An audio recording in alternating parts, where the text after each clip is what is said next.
today I'm going to show you my favourite Minolta / Sony A-mount lenses. I'll explain the slash thing later on. I'm also going to show you a bunch of zesty little photos that I shot with these lenses on film cameras, because otherwise I could just be sat here making all of this up, couldn't I? One of the lenses in this video is so good that I would go so far as to say, if you ever see it, you should buy it immediately. Enticing that, isn't it? I believe that's why they call it a hook. Let's get on with the video, shall we? If you are at all familiar with the channel, you will probably know that the Minolta Dynax 7, Maxxum 7, Alpha 7, whatever you want to call it, it's got like 3 names, don't worry about it, is hands down one of my favourite 35mm SLR film cameras. I've been using that camera for years, and there is no scenario in the future where I wouldn't have one of these cameras in my gear locker. And by gear locker, I essentially just mean the very, very messy shelf where I store my cameras in the office. But that sort of mileage with the Dynax 7 camera means that I have been through a lot of lenses, some of them good, some of them very shit. And in this video, I'm going to talk through my favourites thus far. It adds a bit of class, doesn't it, using the word thus. Concentrate. You have a script? Concentrate. So to make this video nice and straightforward, we are going to go in order of focal length, from the widest lens to the zoomiest lens. Yes, I just used the word zoomiest. The f are you gonna do about it? So first up, we have the 16mm f2.8 Sony fisheye. Yes, I said Sony and not Minolta. Quick history lesson, let's bash through this fast. Minolta A-mount and Sony A-mount is essentially the same thing. Long and short of it is, Sony bought Minolta, and in turn, Sony bought the A-mount, and they kind of just slapped the Sony logo on A-mount stuff as part of said hostile takeover. There are exceptions, of course, to what I'm about to say, and I'm making sure it's clear that I'm stating there are exceptions before someone in the comments comes running at me like, meow, actually. Calm yourself, calm down. There are exceptions, but generally speaking, Sony A-mount lenses will work on Minolta A-mount camera bodies. Anyway, the 16mm f2.8 Sony fisheye is a ripper of a lens, let me tell you. Probably my favourite A-mount lens, like overall, to be honest. It is so sharp, and because you can shoot at f2.8, it's great for lower light as well. If you're going for that 90s skate video vibe look that's like super nostalgic and really, really popular at the moment, this lens or something similar would definitely help achieve that feel and look. Practically speaking, it's really useful for shooting in tight spaces as well, because even though it is a fisheye, it still looks good. Like some fisheyes just, nah.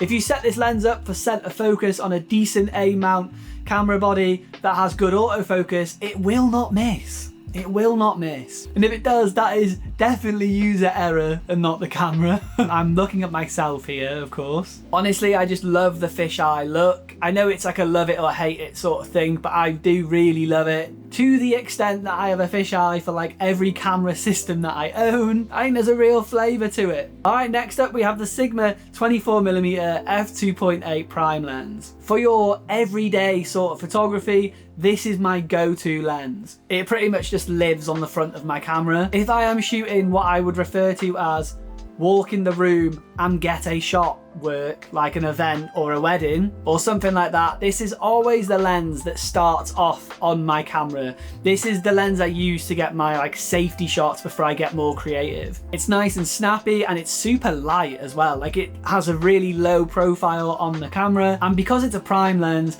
it's super sharp. But because it's vintage, you get that sharpness in a way that doesn't just look like everything else on Instagram. It has character. It's super small, and if you're looking for an everyday carry sort of lens for an A-mount film camera, this could be a good shout.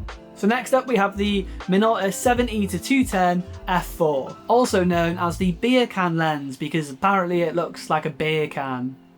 If you have never used a telephoto lens with a film camera before, oh boy, are you in for a treat, my friend. Whenever you buy your first film camera, generally speaking, It's usually some sort of SLR or point and shoot that comes with like a 28mm to 50mm lens, something in that region. And so when you see like a really punched in 210mm photo shot on film for the first time, you immediately notice the difference in the look. And it's exciting because it looks so different thanks to the compression and how depth of field works and all that sort of stuff. So if you're feeling a little stagnant in your photography, buying something like a telephoto lens or a fisheye, buying one of those lenses is a really good way to mix things up a bit. The Minolta 70 to 210 is a banging portrait lens and is great to have to hand if you want something that just looks a little bit different. It means you can be a little bit sneakier if you're shooting like an event or whatever.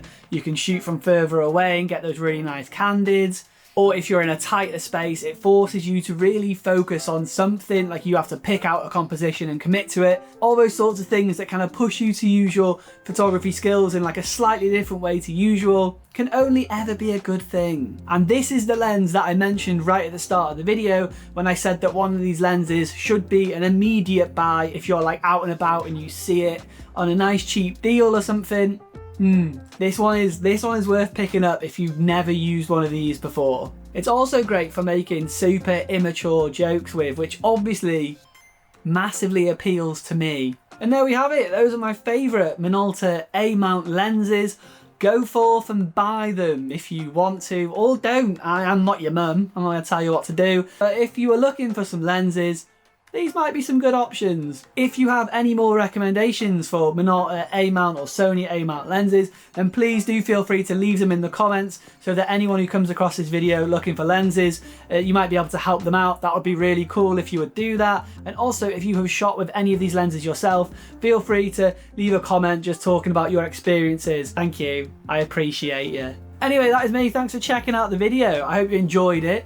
If you did, make sure you like it, consider subscribing to the channel, all that good stuff. I hope you are well, your family is well, most importantly that your dog is well, and please, as always, provide said pooch with a little scratch behind the ears from me. I'm having a nice time making YouTube videos at the moment. It's quite nice. It's cold and it's miserable outside here in the UK, so it is quite nice to just sort of sit in the office and bang these videos out. So I appreciate you coming back for yet another video, and hopefully I will catch you in the next one.